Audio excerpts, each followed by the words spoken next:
What's up, y'all? Will here at Schedulefly. This is such a fun episode. I so thoroughly enjoyed getting to know Jim Williams of Must Have Menus.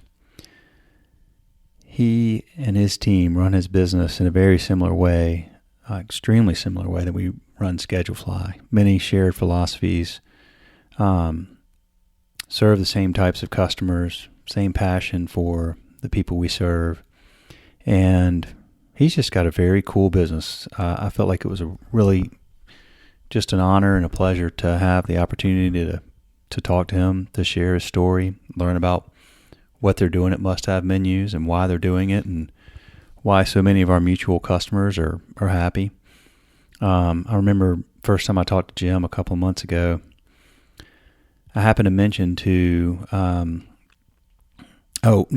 Jim mentioned that he saw the Sup Dogs logo on our homepage, and Sup Dogs is also a customer of theirs. And so when I spoke to Brett, the owner of Sup Dogs, I said, "Hey man, I talked to this guy at Must Have Menus, Jim Williams. He owns that business and started it, and said you are a customer." And Brett said, "Oh man, we love them. They're great." So, I know we share a lot of customers that feel the same way. Must Have Menus is a very cool business. Highly recommend you listen to this episode if you own or run a restaurant.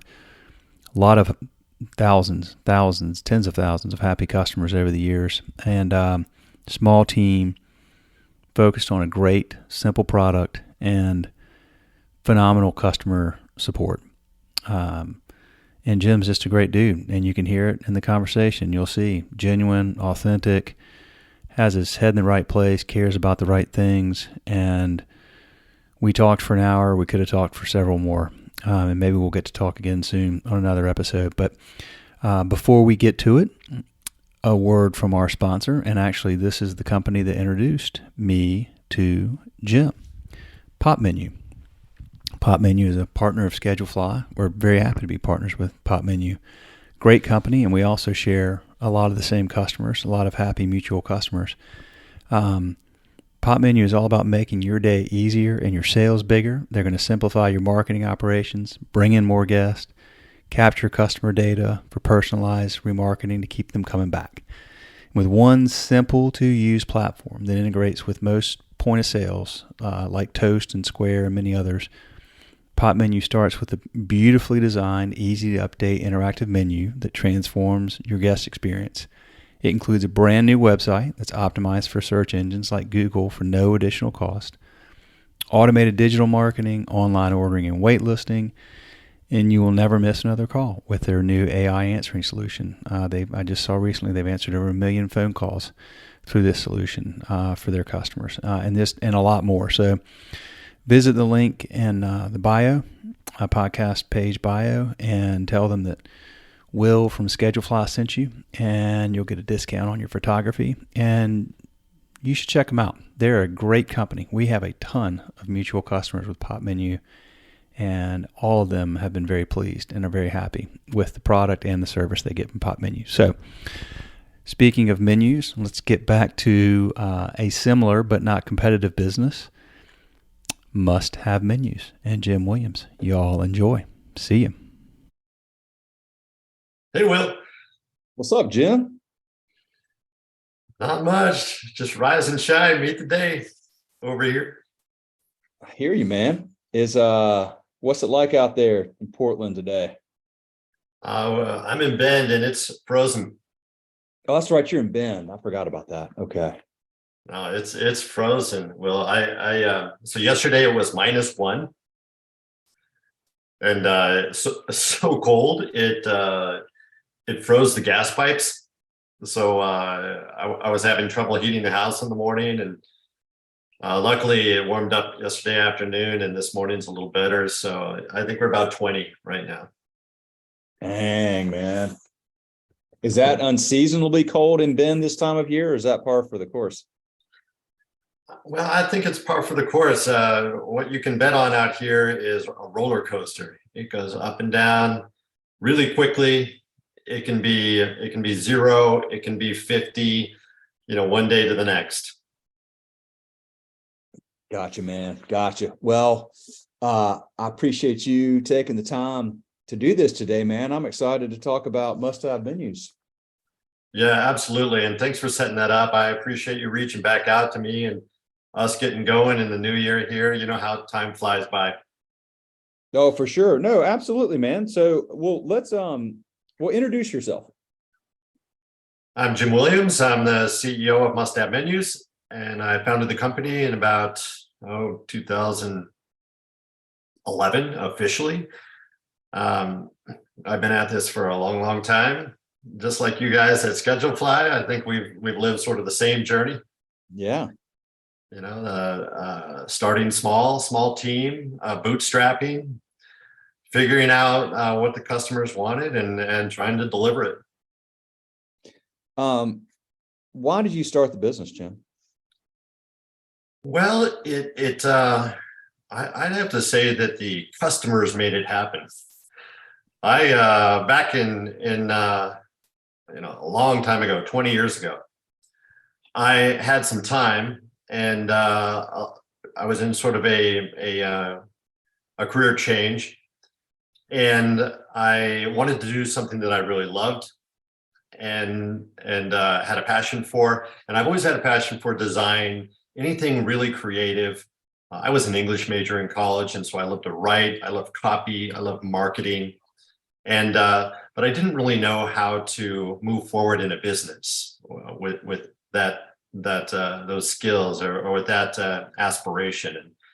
And so I decided to try the old spaghetti on the wall type approach.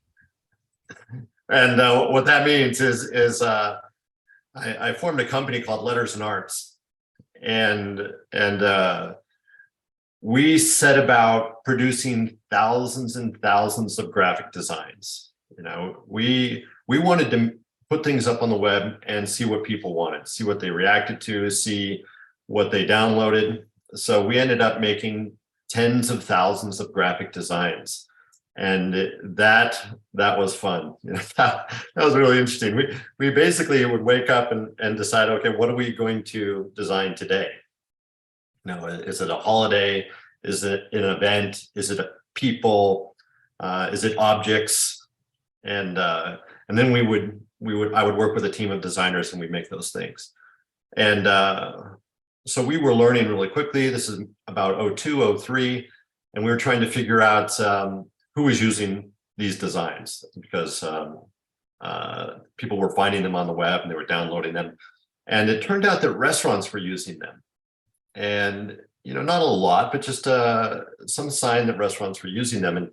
And so we began to think about what else would a restaurant need. And we decided, of course, menus. And so we created some Microsoft Word menu templates, you know, really crude, really basic, and we put them up on the web, and those were an instant hit. We discovered there was a large appetite for templates for menus, and this was kind of an eye-opener for us. We then set about trying to learn more about what that meant, and trying to figure out how we could deliver a better template for restaurants, because Word is pretty limited. You know, it's a word processing tool, and in the end, it still makes you do a lot of work to try to have any kind of a brand, any kind of creativity on the screen. And so we set about, this was several years worth of work, but we set about trying to build a menu builder.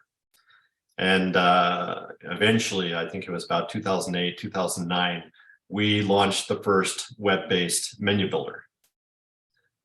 And that was a great experience. That was very interesting on the software front, because nobody else had done it. And so the idea of pushing graphics around on a web browser in free form, mixing that with text and trying to format the text into columns and layouts and all the types of things that you do in a menu, that was some very bleeding edge tech. Yeah, back then for sure. Yeah, there was no precedent for that. So So we were pretty much on our own, but we figured that out.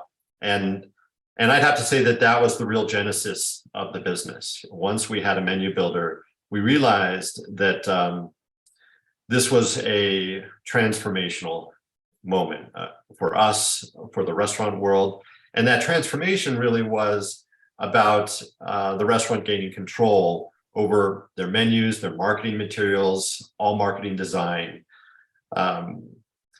Because it's we all know that 20 years ago, if you're going to do design as a small business or as a restaurant, you have to outsource that. You have to for it. Yeah, you got to pay a lot of money. You got to get a graphic designer. You got to do revisions back and forth. You're sending this over email. You lose track of these things. It takes time. It's expensive. The designer ends up owning your files. Yep. When you want to make an update, you have to pay them and you have to wait. And so it was a very clunky, slow process for a restaurant. When we realized that we had a software tool that could allow them to make these things on their own, we realized, well, this could be much faster, much more flexible, cheaper, and obviously put the control of marketing and marketing design back into the hands of the restaurant. And so that was really the initial genesis of the business. That was inside of that other company I mentioned, Letters and Arts. And finally in 2011, I decided to pull Must Have Menus out as a standalone business. It was proving itself to have legs. Our customer base was growing, and I said, this is something that I really want to do and put my full attention behind. So when you started doing the like the Word version of the menus, how are people finding that? Were you using keywords, or I'm just trying to think back into those years, like how would people find those templates, and then did they pay you for them, or how did that work?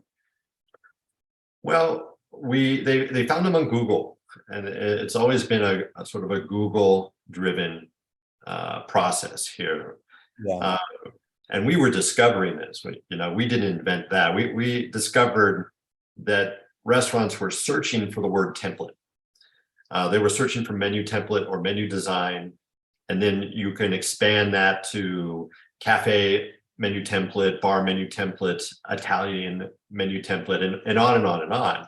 And so what we would do is we would name a template. Obviously, we'd design it and we'd name it one of those terms, and it would go up on Google. And because we're virtually the only guys out there, we became number one for those searches. Yep, got it. Okay.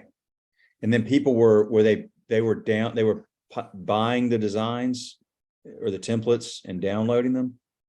Yeah, we were really struggling with how to do a business model at that point. Some of the precursors for this would be your iStock photo, Getty Images, those types of very large collection sites where people were downloading templates or imagery. And there was a pay-as-you-go concept that we tried for a while, and a subscription process that we tried. And it turns out that the subscription worked the best. It wasn't perfect because sometimes people need a menu one time for 6 months or for a year. But it was the best solution at the time. And rather than have multiple business models, we decided to hone in on this subscription and try to make it worthwhile. Try to make it so that restaurants could get more and more and more of their design work done. And that's really what broke us out of menus and made us think of flyers, posters, business cards, table tents, you name it. Okay, so you get Must Have Menus going as a standalone business, and it's you and how many people at the time? Me and 3 or 4 others. Okay, all right. And you're so it's Google search, word of mouth. You guys are bootstrapped, and people are finding it and becoming your customers. Like, how did you did you have people that were selling it, that were proactively reaching out to restaurants, or is it just that you were following up with people that were expressing interest, or how did you get somebody to become a customer from when they initially maybe found you? So our idea has always to make the process super easy. So someone comes in from Google on, say, bar menu template, and they land on a page with the bar menu template right there. They click a button, they begin to customize that template. They put their own logo, they put their own photos, and change the text, obviously. And then they hit go, and that basically turns them into a registered customer at Must Have Menus. So we didn't have a sales force. We were just relying on that discovery process at Google, and the power of trying to cover as many products and as many terms as possible. And it turns out there are thousands of terms, that just the different ways that you can describe a menu, coffee menu template, a hot dog menu template, pizza, burger, on and on and on. It's just it becomes a copy, sort of a brainstorming game where you try to think of like what are the words that people are trying to use to describe their own business. Pie menu template, cake menu template. It's just it's how are they thinking when they go to Google and think like, I want to get some work done, I want to make this menu. So they type in their keyword, and we just want to be there when search is done. Gotcha. So you guys, okay, so you started getting customers that are paying you a subscription, and you're growing the business. Did you start setting like annual objectives or numbers that you were trying to hit, or were you just customers are coming in, you're taking good care of them, you're renewing them, you're needing more people as you grow? Like, did you have a plan behind the business, or was it just, let's just keep doing this, it's fun and our customers are happy, and and life is good? It's very much the latter. We were just feeling like life is good. I honestly wanted to pay my expenses and earn a living, and I wanted to satisfy the customer. And we've always been very customer centric, and so that's what's driving the business, and that's what's driving the growth of the business. And I know that you're familiar with this at Schedulefly, just being very close to the customer and trying to listen. So from day one, a big difference between us and everybody else out there was that we had customer service, live customer service. Yeah. So those restaurants that wanted a little guidance or wanted help with a software feature, we're always there. And or if they wanted different templates, if they, we're constantly getting requests for the new variation of a product, a folded menu at a different size, a different type of paper coating or something like that.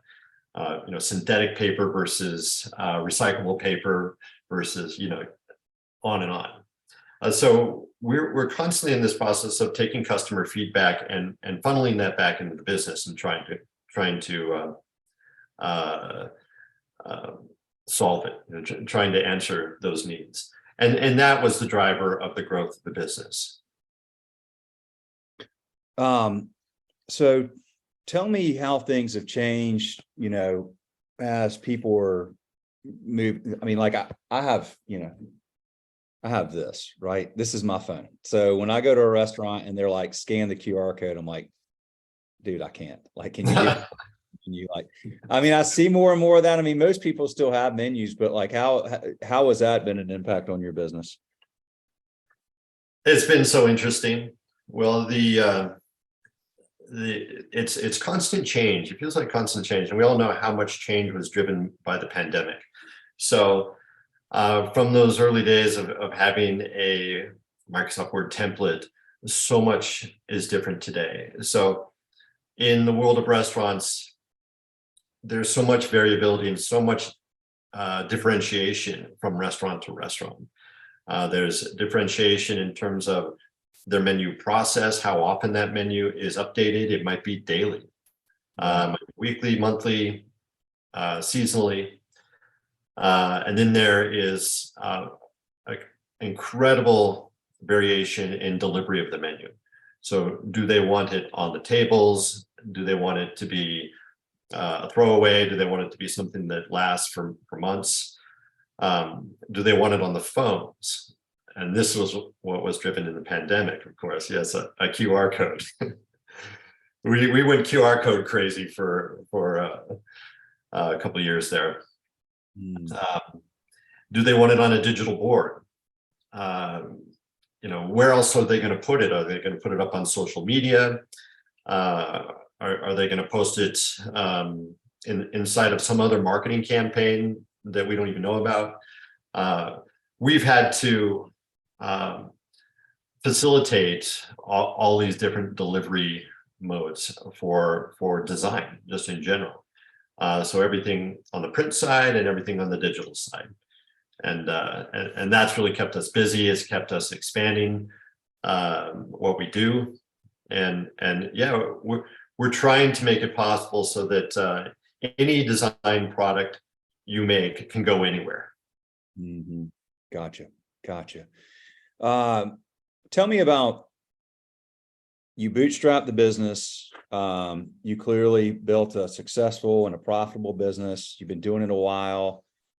I'm sure you've had calls like, why didn't you go out and raise a bunch of money and, get from, I don't know how many customers you have, 10,000 or whatever, but why not go for, 100,000? Well, I am going for 100,000 customers, but not with somebody else's money. I got not you. with somebody else's money. Yeah.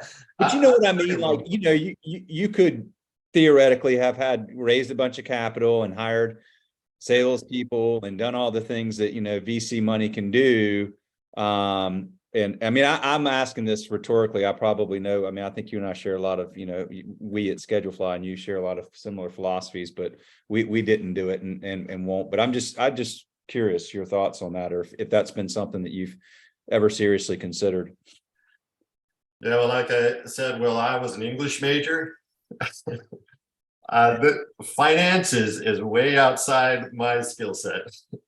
And that's just to be honest. I have always been focused on product and focused on the customer. I have not been focused on fundraising. I have a distaste for that.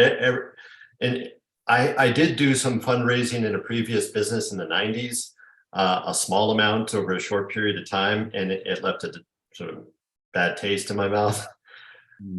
Because I felt like I was tap dancing for people who were maybe involved in the business or maybe not. And so they would make me redo presentations, redo business plans, redo finances. And I felt like I'm just being dragged away from the company I was trying to build. And you want to focus on the product and the customer, period. Yeah, exactly. Yeah. Exactly. And so I just wasn't good at it, so I've always enjoyed the idea of creating something that people really wanted and were willing to pay for, and never sort of bought into the idea of raise big money, have millions of dollars, and then go back and try to build something that people are willing to pay for. So have you ever read the Fisherman and the NBA? Do you know that parable? I have not.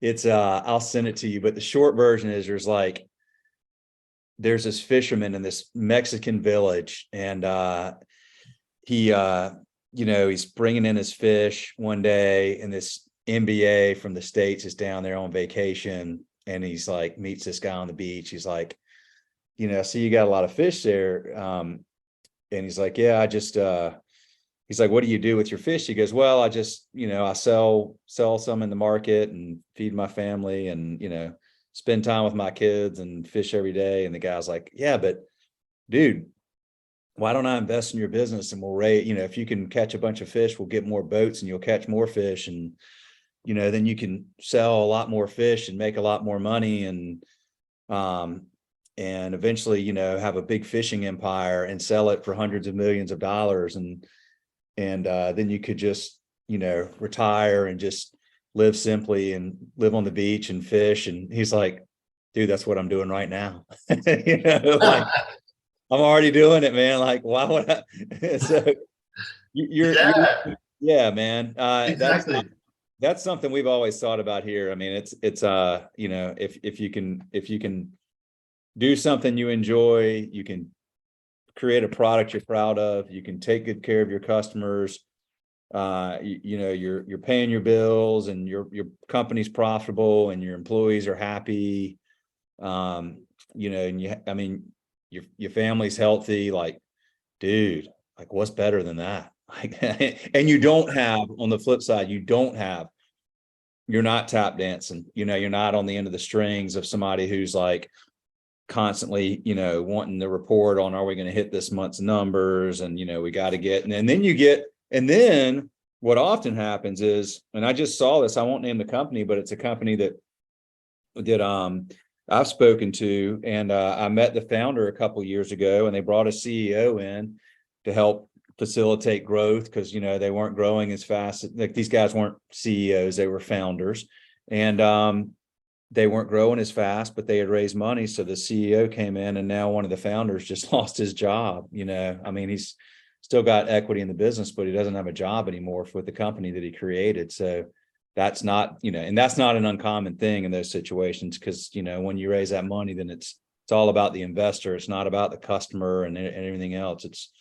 Yeah, you're exactly right. And I've seen that scenario play out many times, I think, where the business is going great and there's a lot of camaraderie and, for the CEO and the investors. And then all of a sudden something happens, some kind of bump in the road. And the stress goes through the roof, and there's all sorts of questions about the future and who should be running this show. And it's just not for me. I prefer a business that really works. I prefer to sort of ride out the highs and lows myself.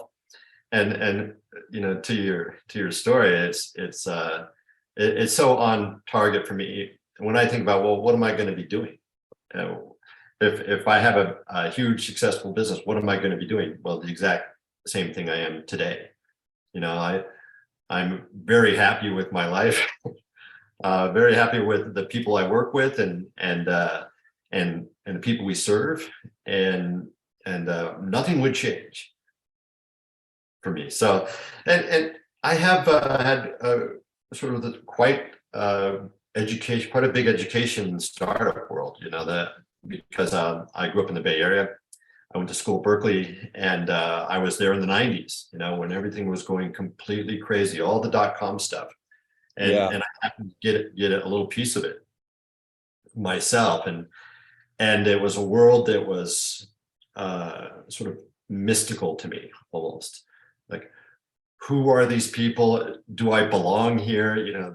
The sense of like it being much bigger than me. And what do they call it? Imposter syndrome. Yeah. Sure. I felt, what am I doing here? I'm an English major. I love to read and write. And I was talking to venture capitalists and lots of MBAs. I had a company that was in an incubator for the Haas Business School at Berkeley. And I was surrounded by MBAs, and I just kept scratching my head wondering, what do these guys have that I don't?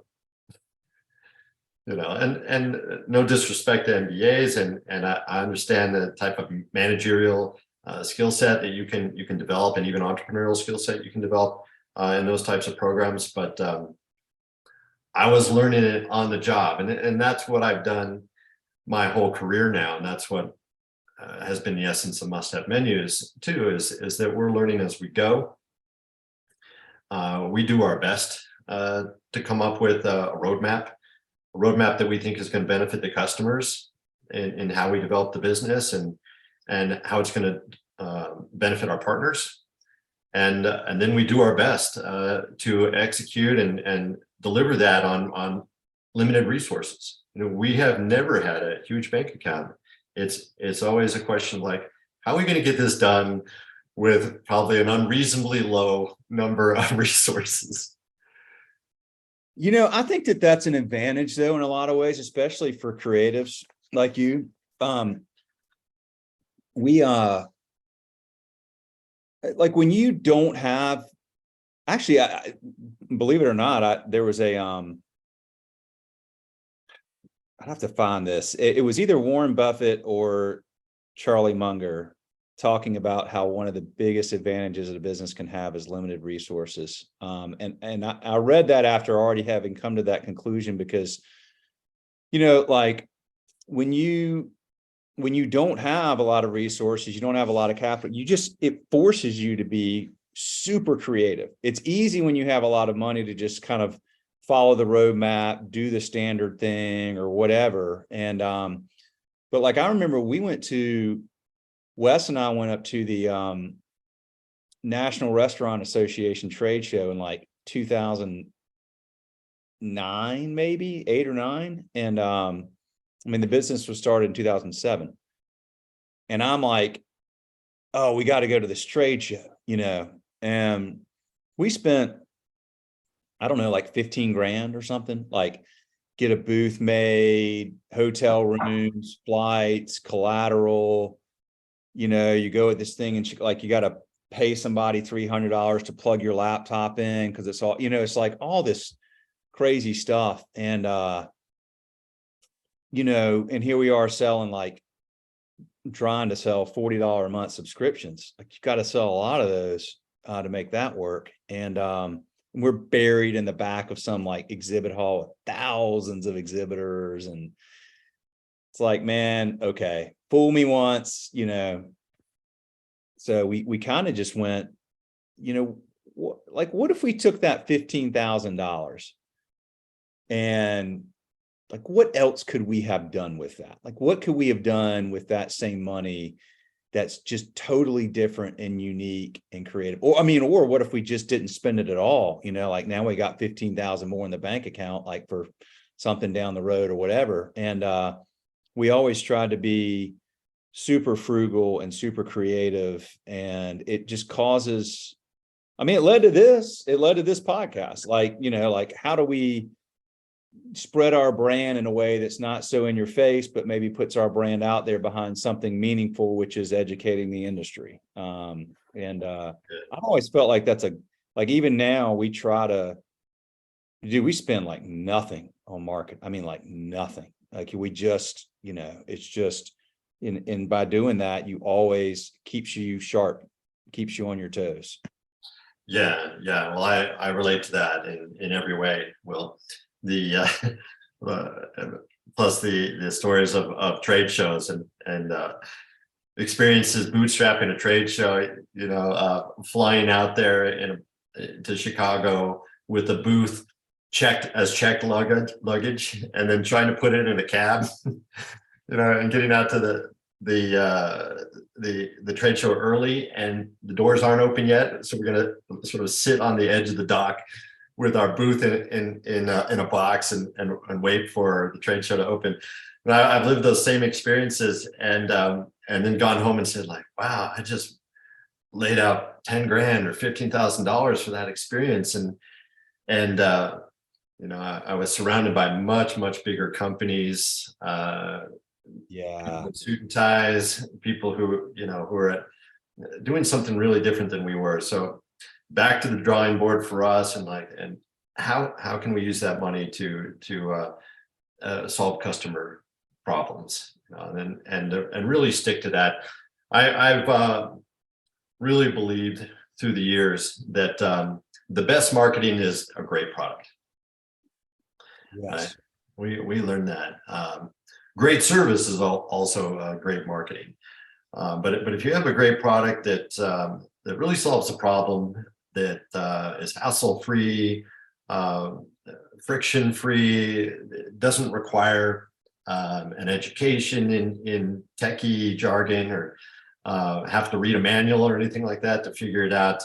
That's really the best marketing that we can do. And I know you guys have lived that journey as well at Schedulefly. So we constantly talk about simplicity and speed in our product for our customers, and sort of every year, the theme of every year, at the beginning of the year, like right now, we're talking about how can we make this easier? How can we make it faster? Yep.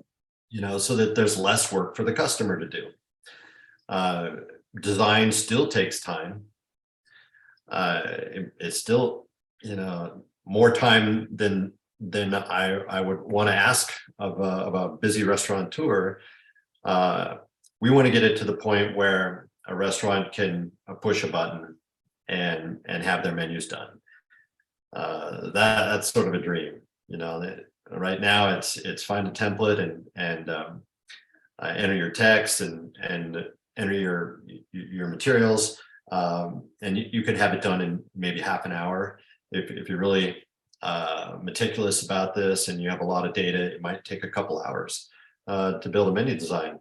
So we believe in solving problems like that and sort of funneling money into product development and keeping that service staff on the front lines, taking customer calls and customer chats and gathering feedback, really listening. And when you're blasting big dollars of marketing out there with magazine ads or what you see out there in the startup world so often is all their money is going into marketing. All this money is going into maybe a Super Bowl ad or something really crazy like that, or throwing huge parties at trade shows, and that sort of stuff. It drives me crazy. Do you have one of the things that we experience is we have this really simple, clean product that solves a simple problem, right? And we'll have like a restaurant that's on Excel or pencil and paper, and we always say, as long as that works, do it. Like less tools better, right? But if it gets to a point where there's, it's causing headaches or there's problems or there's communication breakdown, like we think we have a good product for you and we'll take great care of you. Like we can say that very reliably. And then they add a second and a third and, a fourth and over the years, right? And then they get to a 10th location and then they need like more operational efficiencies. It becomes more of a top-down organization, and they hire somebody that comes in from a chain that kind of needs to deploy all this stuff, and they outgrow us and they move into something that's more like we have competitors that have 1,000 bells and whistles, and all this integrations and all this kind of stuff, and that's been our natural cycle, and we're fine with that because the customer was happy while they were here.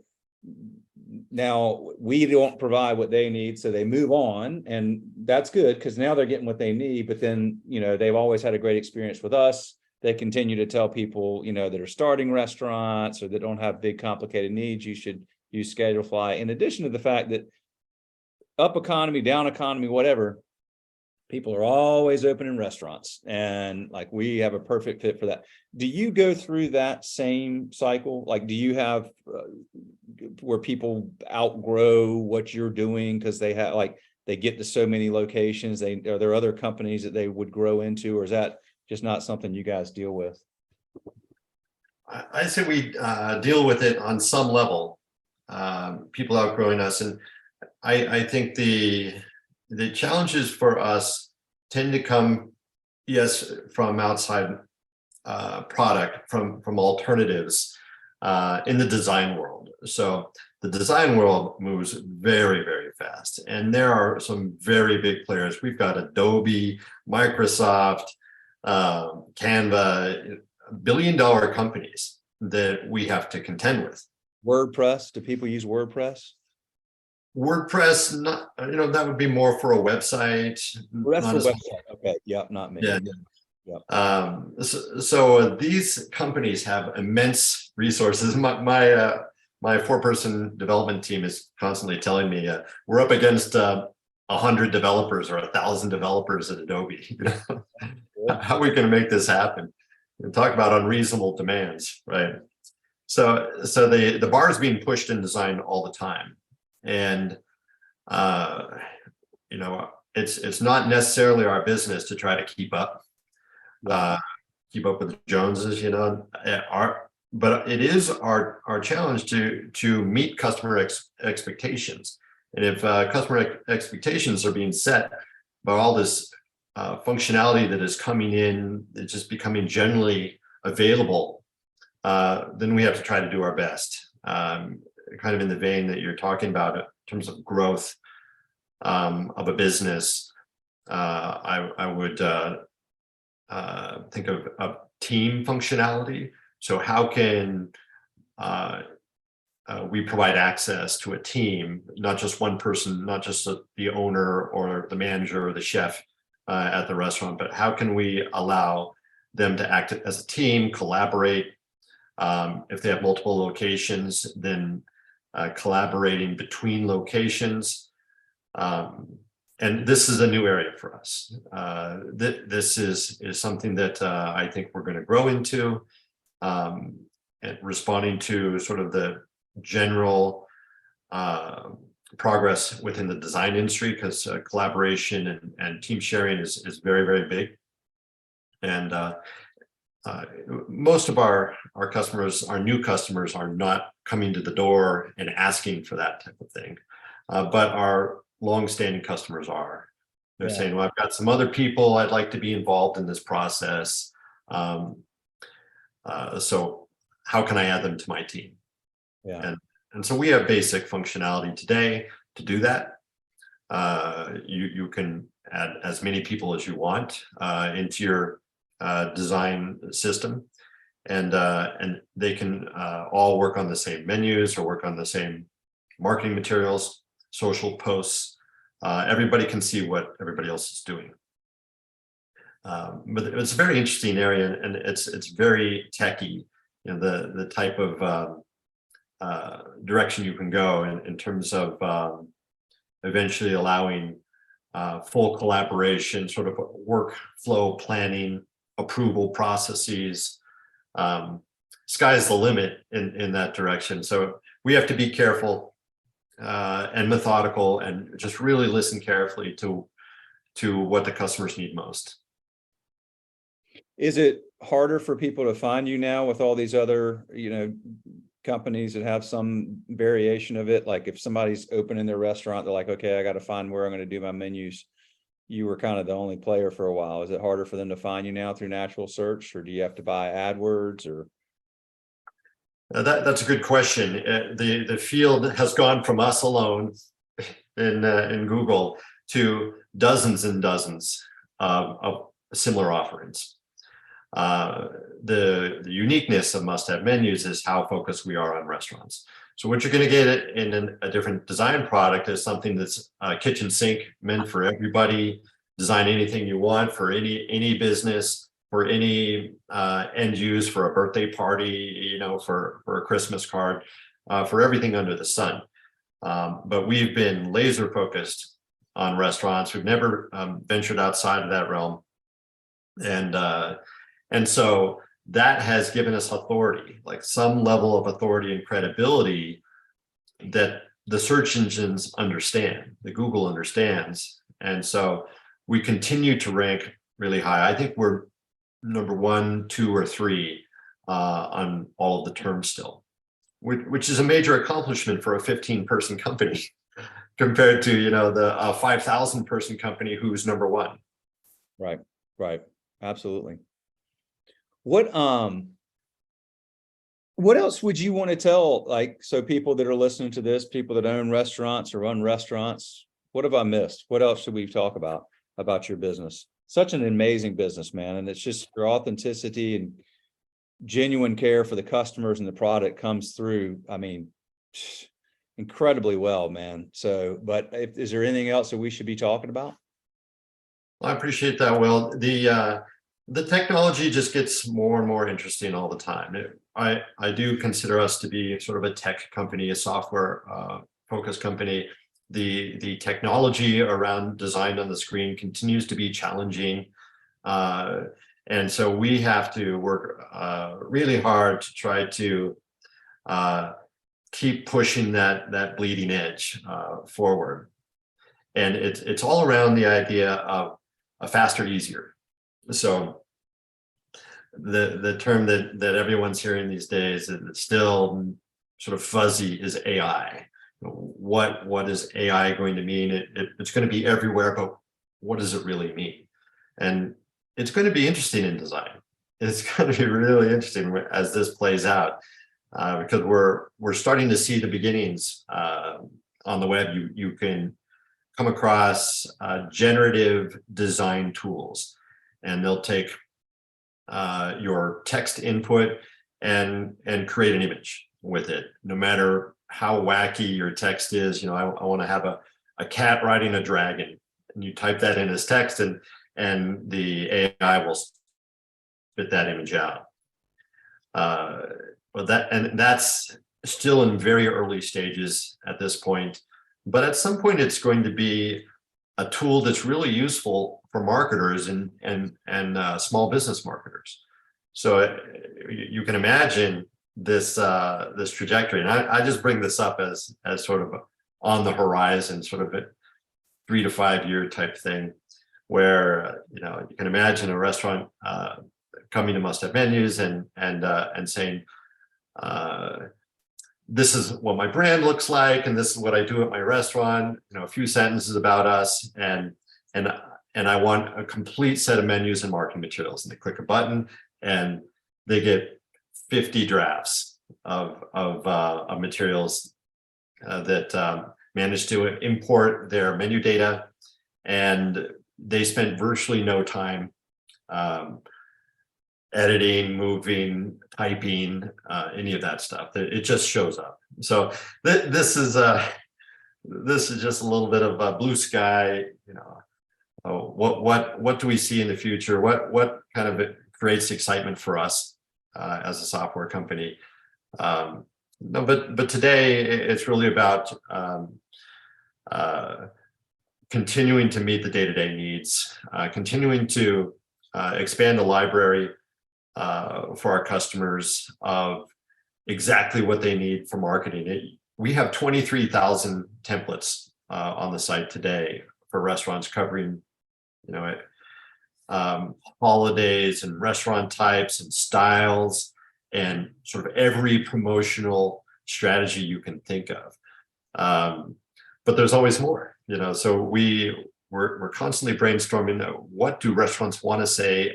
What are the trends? How are they going to position at this time of year, given the way the customer is behaving or customer trends are changing? And then we try to make more designs to meet those needs. So it's an interesting journey, and I love it. I love seeing what our customers do. This is the most rewarding thing for me. Going all the way back to the beginning is to see the design come to life, that our customers are really using. And we built something a couple of years ago that we just called the design feed, and it was just an internal tool. And what it did was create sort of a grid of everything that our customers were creating in that moment. And that's awesome. It was so cool. It was so cool. And so we just have this constantly flowing screen of all of the designs from so many different restaurants, thousands of different restaurants. And we got to see and appreciate, like, wow, look what that guy is doing. Look what that guy over there is doing. And it just was always blowing our mind, the creativity, the character, the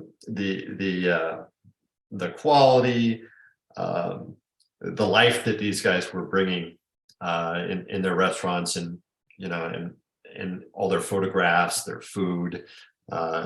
That's really the highlight and the driver of what gets us going every day. That's really cool. I'm sure that's very inspiring to see that. An English major from Berkeley. So do you have you written any books? That's still in the works. I hear you, man. Do you read a lot? Pardon me? Do you read a lot? Yeah, I try to. I've got two boys in college right now, and one of them is an English major. And the other loves to read and reads philosophy. So my boys are giving me books now, and that's been a real change. I want to keep up. I want to have read the same books that they have, so that we can talk about them because it's so much fun. So I try to make a lot of time to read fiction, history. I'm reading a book right now about the history of England that goes all the way back BC. Hmm. And I still read famous authors that I read in college just for fun, and always looking for recommendations. Do you have one for me? Who are some of your favorite authors? Well, it's a constant revolving door of tends to be who I'm reading at the moment. I say I'm a big fan of poetry as well, and I love sort of nature poetry, Robert Frost and Wordsworth and Walt Whitman. I love Wallace Stevens. Some of those poets from 30, 40 years ago. In terms of books, favorite authors would be a lot of the classics like James Joyce and Hemingway and Faulkner, and I don't do much reading in sort of the modern contemporary fiction, that is spy novels or romance novels or anything like that. I tend to look just because this is what I grew up on in a literary sense at school. I tend to look for novels that have that broke through somehow, that represented a new way of looking at things or a new way of writing. Dostoevsky? Dostoevsky, yes. One of my sons is reading him right now, and I'm behind. I have to get Crime and Punishment. Yeah, there's a guy. I'm trying to blank on this guy's name. Let me look him up. I read this book recently called A Gentleman in Moscow. And I've heard about that. Amos, let's see here. Hold on. Immortals. Yeah, that's his name, Immortals. And he wrote A Gentleman in Moscow, and then I really loved it. I think you might like it. I mean, the character development is off the hook. It's really, really good. And he wrote The Lincoln Highway, which I'm reading right now, which is his newer book. And I've had multiple people that read Gentleman in Moscow that said it's not quite as good, but I love it. But his Gentleman in Moscow that was a huge find. I thoroughly enjoyed that. I mean, that's kind of against what you just said. It's modern. I mean, he probably wrote it a few years ago, but really good, just superb character development. Takes place in Russia during the revolution, and there's this count, and he has to live the rest of his life in a hotel. That's sort of his punishment, and it's just excellent writing. But well, podcast. Do you ever listen to podcasts? You're on one right now, but do you ever listen to any podcasts? I don't so much. I prefer to try to read. I've listened to a bunch of your podcasts. I love what you've done, Will. It was very informative to me, actually. I went back and listened to a few of them, and I love the one with Pop Menu, Brendan Sweeney there, I think it is. Yeah. And that was very informative to me. I was learning a lot. But no, in general, I don't turn to podcasts. Gotcha. You said you like history. I was just curious. There's some good history podcasts. If you ever get an inkling when you're out, on a long drive, Martyr Made is a phenomenal podcast. Martyr Made? Martyr Made, one word. Yeah. It is extremely deep dives into subjects that this Daryl Cooper, the host, happens to be interested in. So like he started at like 16 or 17. His first series was called Fear and Loathing in the New Jerusalem. And it was about the Israeli-Palestinian conflict and the roots of all of it. And, it's like 8 episodes that are 2 or 3 hours long each, like super long form. He did a series on Jim Jones. Remember Jim Jones? Oh yeah, Jamestown, right? Yeah, Jamestown. And that thing, I mean, like, holy cow. I think the last episode out of like 7, the last episode was 8 hours long alone, one episode.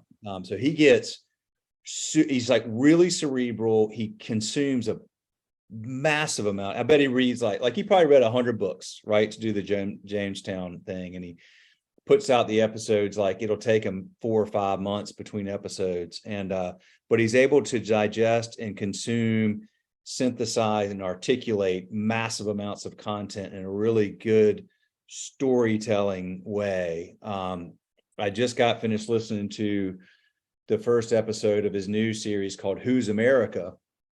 And it was about the miners' rebellion in southern West Virginia in 1921, when the miners finally they organized and unionized, and there are like 20,000 miners gathered arms, and we had to call in the U.S. Army to try to disperse this thing. And like it's 5.5 hours about how all that came to be, and the history of these guys coming in, and these New York financiers coming in and buying up all the land that all these miners' families had lived on for hundreds of years, and finding ways to screw them out of the land, and then, digging coal and forcing these guys into the mine. I mean, it's just so fascinating if you're into history. So anyway, that's awesome. That's awesome. Well, tell me your strategy.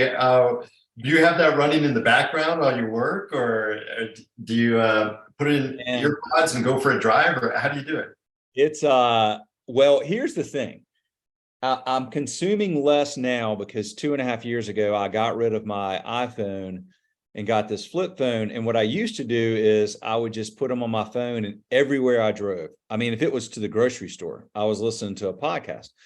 Now, I don't have as many options, although I'm going on more trips now. So like, for instance, my daughter is at Penn State, which is 9 hours from here. Yeah. And instead of flying her back and forth, I like to just drive up there and get her and drive her back. And so, you got 18 hours of content you can consume in a short period of time. So that's where I've been doing that lately. I can't do it while I'm working because I really am so fascinated with the material that I can't focus on work. Like I just keep having to pause and rewind. So that's sort of the thing is, and I'm, when I drive now, and I literally have to take my laptop and like put it in the center console because I don't have an iPhone. Balance it there. Yeah. It's ridiculous. And I know that, and my family laughs at me, but good for you. It's how I do it. So good like for you divorced your smartphone, huh? I did. Sometimes when you don't have the self-discipline to not, to manage something well, you just have to eliminate it. And so that's what I did. Yeah, isn't that like one of the biggest issues facing all of us, right now is how do we manage with this bombardment of content and notifications and all these ways to tap into our friends and our circles and then the media. It's so overwhelming. I have to really try to manage it myself, really try to establish some more discipline. And and we're raising small kids in the household right now, and really working hard to keep them away from the whole big sort of digital universe. Well, it's tough because everybody has them. Like, I mean, I'm an oddball, and so but I got to tell you,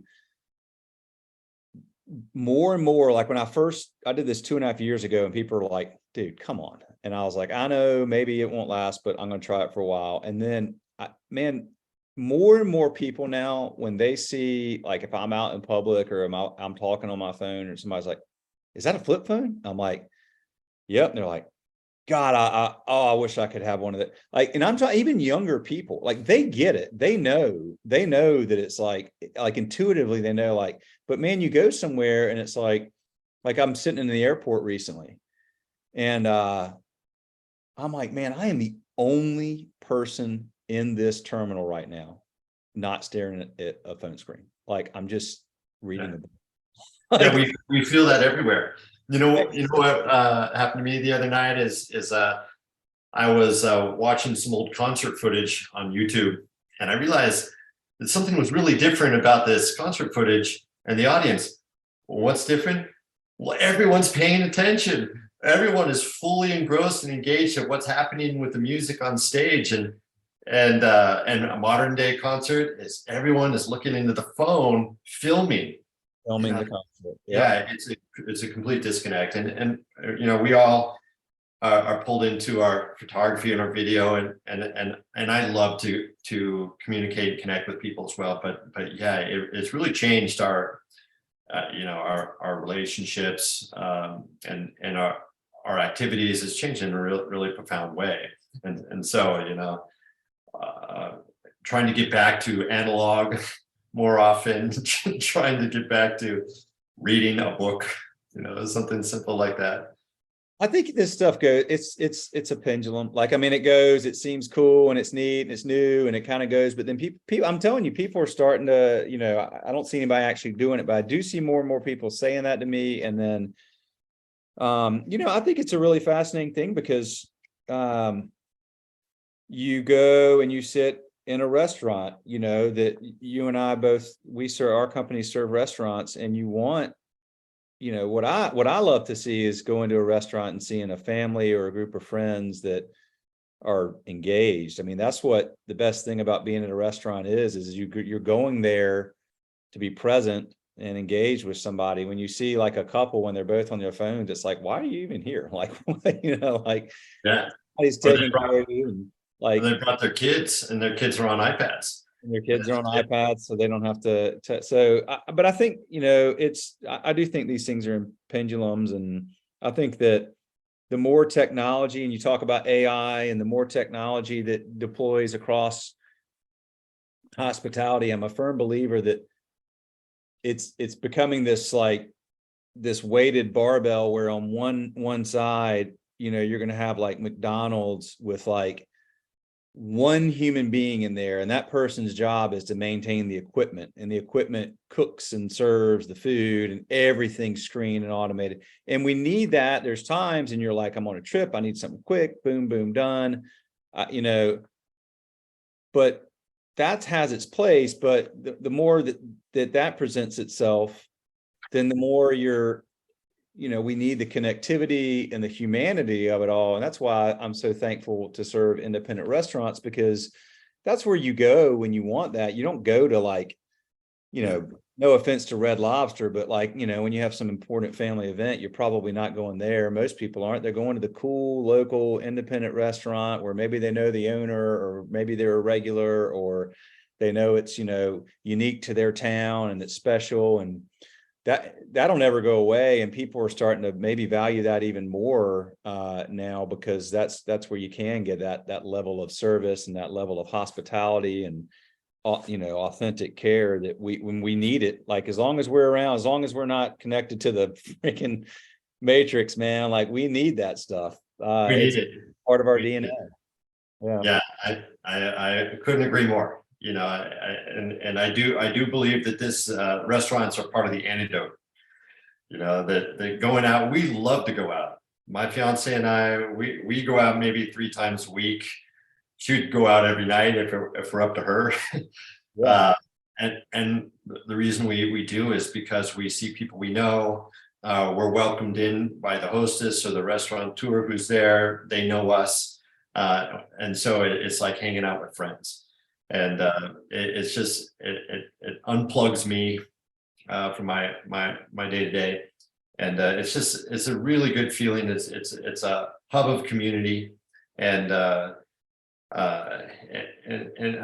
really happy to be part of that as well. And the tangible side of it as well. I don't think that physical menus are going away either. You know, there's all that change we talked about, and there's different delivery modes, but a phone can help you place an order. Especially if you're traveling and moving around. But when you're in store, and when you're inside the restaurant, I think that everything is tangible. Everything is palpable. You want to have a sense of touch and taste and just some full sensory experience. And I love that about restaurants. People get it, man. I agree. There's books are not all on a Kindle now. Kindles came out. It's like, oh, well, there's no more need for books. And people read that. They're like, man, I just need to hold a book again. And it does. The pendulum will swing with new stuff, and then it comes back. Books have been around forever, and menus have been around forever, and they'll be around forever. I agree, man. Well, I appreciate you giving us and this audience an hour of your time very much. And I've thoroughly enjoyed this conversation. Thank you so much, Will. Thanks for having me. It's been a pleasure, and I can't wait to catch up with you and see how things are going. All right, man. I'll follow up with you. We'll get this posted here in the next few days, but thank you very much, and we'll be in touch soon. All right. Take care, Will. See you. Bye-bye.